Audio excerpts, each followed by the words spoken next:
Assalamualaikum warahmatullahi wabarakatuh. Alhamdulillah summa alhamdulillah. Selamat berjumpa kembali dengan Bapak Ade Kurnia dalam pelajaran ilmu fikih kelas 10 Madrasah Aliyah, yang mana insyaallah pada kesempatan kali ini kita akan membahas berkenaan dengan sejarah perkembangan fikih. Anak-anakku yang Bapak banggakan, Bapak cintai, sebelumnya mari kita buka dengan bersama-sama membacakan basmalah. Bismillahirrahmanirrahim. Anak-anakku masih ingat pelajaran kemarin berkenaan dengan konsep fikih dalam Islam, ruang lingkup fikih, dan juga pendapat-pendapat para fuqaha tentang ilmu fikih. Dibaca kembali ya. Nah, untuk sekarang mari kita lanjutkan pembahasannya berkenaan dengan sejarah perkembangan fikih. Anak-anakku yang Bapak banggakan dan Bapak cintai, periodisasi perkembangan ilmu fikih ini secara garis besar dibagi menjadi 4. Ada periode Nabi Muhammad SAW, ada periode sahabat, ada periode tadwin, dan juga ada periode taklid. Nah, selanjutnya pada periode Nabi Muhammad SAW ini dibagi menjadi 2. Ada periode Makkah, ada periode Madinah. Ya. Nah, selanjutnya pada masa periode Nabi Muhammad SAW itu ada periode Mekah, ada periode Madinah. Nanti kita bahas satu persatu periode Mekah dan periode Madinah seperti apa. Nah, dalam hal ini berkenaan dengan sunnah Rasul ini ya harus jelas. Jadi sunnah Rasul itu adalah berdasarkan wahyu ilahi yang diturunkan kepadanya. Wa ma yantiqu anil hawa in huwa illa wahyu yuha. Ini surah An-Najm ayat 4 sampai 3. Dan tidaklah yang diucapkan itu menurut keinginannya, tidak lain adalah wahyu yang diwahyukan. Baru sekarang kita menjelaskan berkenaan dengan periode Mekah. Ya, ini periode Mekah yaitu ketika Rasulullah berada di Mekah. Ya, jadi ketika menetap Rasulullah di Mekah ini selama 12 tahun. Kemudian Rasulullah melaksanakan hijrah dan pindah ke Madinah.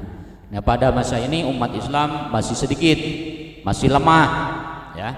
Belum mempunyai kedaulatan dan kekuasaan yang kuat. Nah, pada masa ini lebih condong mencurahkan kepada tauhid. Makanya surah Makkiyah orientasinya akidah, akhlak, dan sejarah. Nah, selanjutnya pada masa periode Madinah, ini masih masa Rasulullah ya, masih periode Nabi Muhammad. Periode Madinah, jadi setelah Rasulullah pindah ke Madinah, ini setelah berhijrah ke Madinah, menetap di sana selama 10 tahun sampai beliau wafat. Ya, baru di sini Islam mulai berkembang.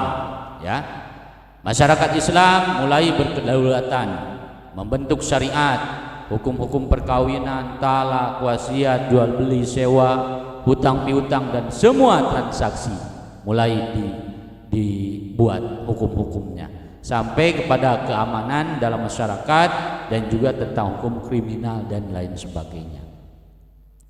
Anak-anakku yang Bapak banggakan, Bapak cintai, yang kedua adalah periode sahabat.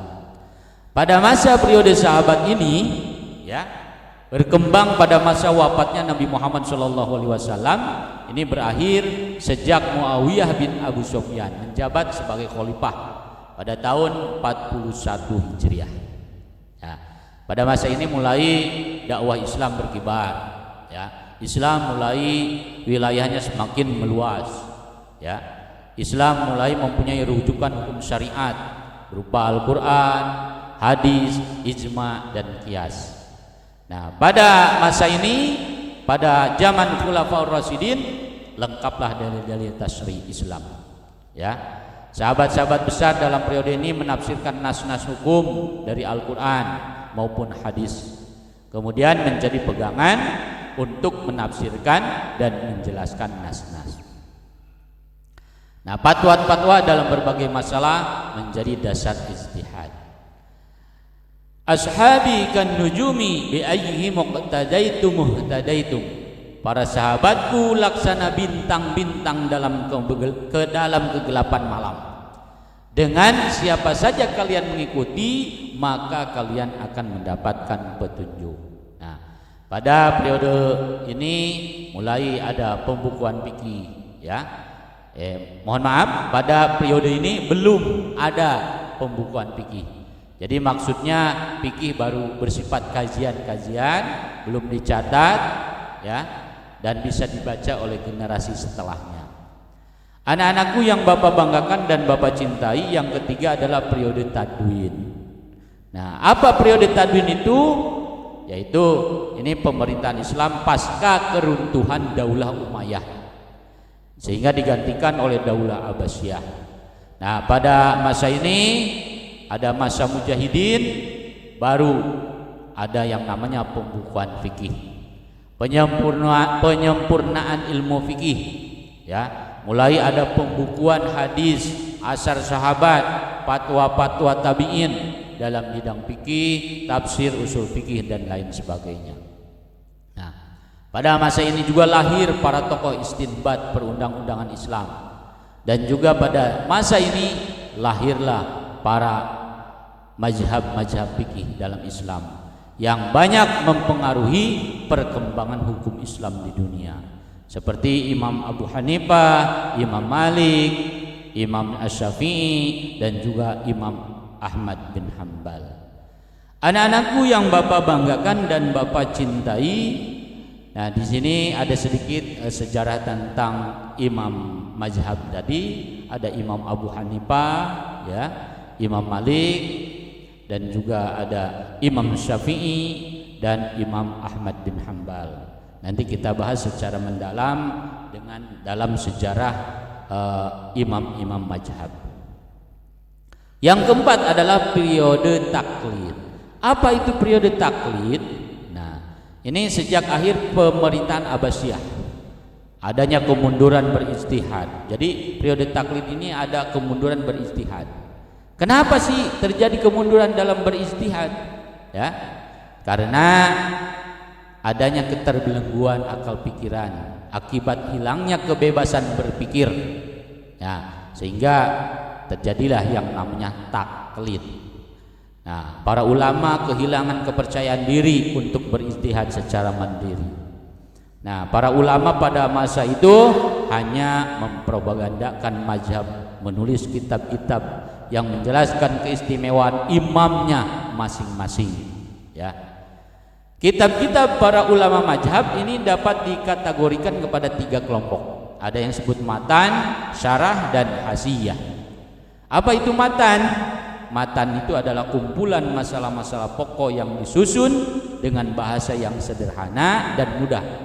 Sedangkan syarah merupakan komentar dari kitab matan agar lebih terperinci. Sedangkan hasiyah adalah komentar dari syarah yang dirasa masih perlu dijabarkan atau diperinci kembali. Anak-anakku yang Bapak banggakan dan Bapak cintai, ini saja sebagai bahan untuk pembelajaran kita pada kali ini, dan silakan dibaca kembali, diteliti kembali, ditelaah kembali, dan juga baca sumber-sumber buku yang lain dalam sejarah perkembangan fikih. Itu saja yang dapat Bapak sampaikan. Mohon maaf yang sebesar-besarnya.